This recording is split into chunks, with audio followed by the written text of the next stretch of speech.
ఓం గం గణాధిపతయే నమః. హాయ్ అండి, అందరికీ నమస్కారం. మనం ఈరోజు ఈ వీడియోలో సెప్టెంబర్ 7వ తేదీన వినాయక చవితి. మనం ఈ వినాయక చవితి రోజున కొన్ని పొరపాట్లు అసలు చేయకూడదు. తెలుసు కానీ తెలియక కానీ ఈ పొరపాట్లను చేయకూడదు. ఈ పొరపాట్లు చేసినట్లయితే ఆ వినాయకుని ఆగ్రహానికి గురి కావాల్సి వస్తుంది. కాబట్టి ఆ పొరపాట్లేంటో ఇప్పుడు మనము ఈ వీడియోలో తెలుసుకుందాము. ఈ వీడియో కనుక మీకు నచ్చినట్లయితే లైక్ చేయండి, షేర్ చేయండి, సబ్స్క్రైబ్ చేసుకోండి. ఈ వీడియో లాస్ట్ వరకు స్కిప్ చేయకుండా చూడండి. ఇలా చేయడం వల్ల ఈ వీడియో మరి కొంతమందికి రీచ్ అవుతుంది. Please subscribe me, support me. Thank you for watching. Vinayaka Chavithi రోజున మనం ఏం చేయాలి, ఏం చేయకూడదు అనే విషయాలు మనం ఇప్పుడు ఈ వీడియోలో తెలుసుకుందాము.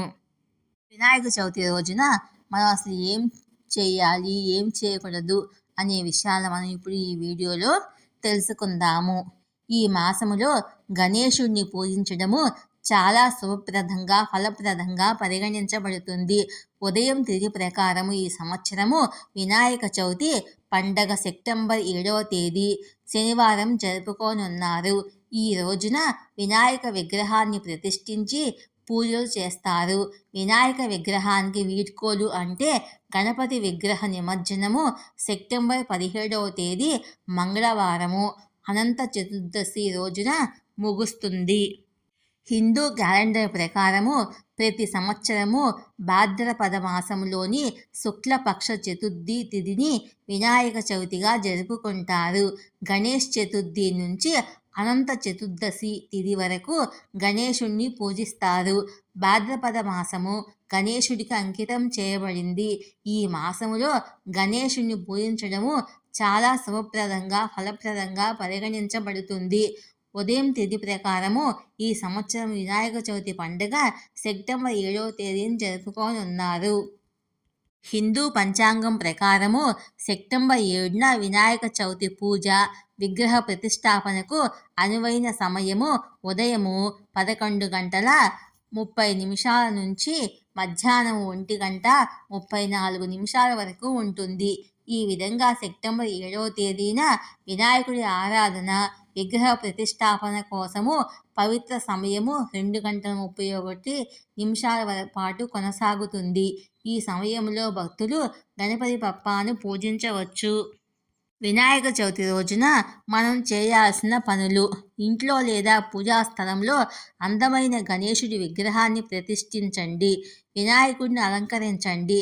పూర్తి ఆచారాలతో పూజించండి.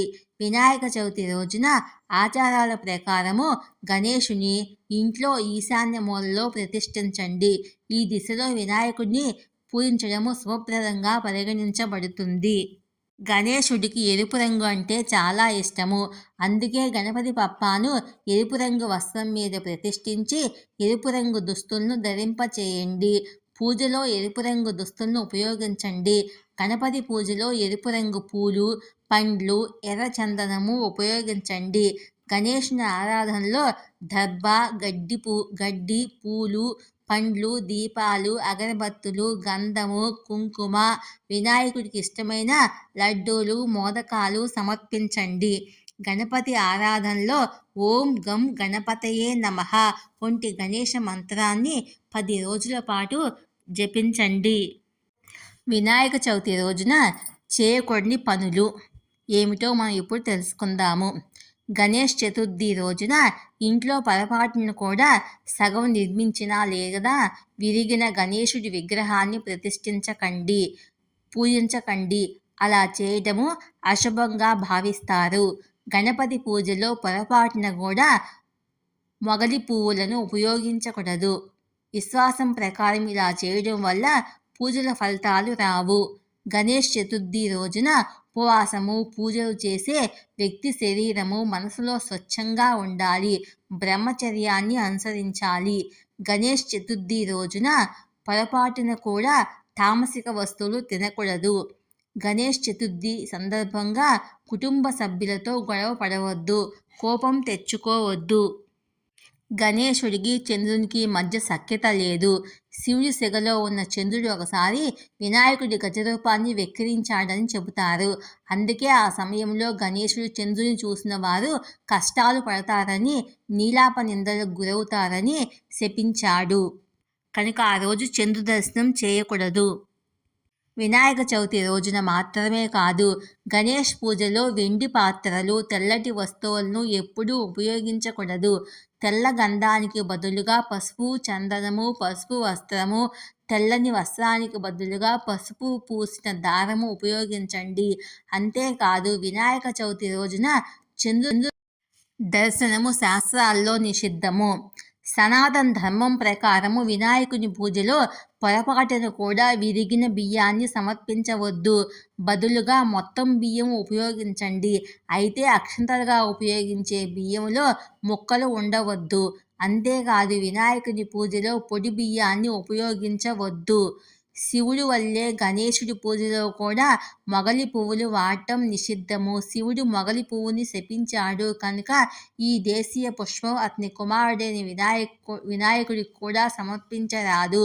వినాయకుని పూజలో పొరపాటున ఎండిన లేదా వాడిన పువ్వులను సమర్పించవద్దు. పూజా సమయంలో తాజా పువ్వులు అందుబాటులో లేకపోతే పువ్వులను అసలు సమర్పించవద్దు. దర్భను లేదా అక్షంతలను సమర్పించినా చాలు. అంతేకాదు, ఎండిపోయిన లేక వాడిపోయిన పువ్వులతో పూజ చేయడం తప్పు. వినాయకుడికి కోపం వస్తుంది. వాస్తు దోషంతో పాటు ఇంట్లో ఆనందము, శాంతి లోపిస్తుంది. ప్రతికూల శక్తి కూడా పెరుగుతుంది. పూజ చేయకుండా వినాయకుడికి ప్రసాదం సమర్పించకూడదు. వినాయకుడి విగ్రహాన్ని నిమజ్జనానికి తీసుకువెళ్ళకూడదు. వినాయకుడి విగ్రహాన్ని ఇంటికి, మండపాలకు తీసుకువచ్చినప్పటి నుంచి వినాయకుడిని ఒంటరిగా ఉంచకూడదు. ఖచ్చితంగా జనాలు ఉండాలి.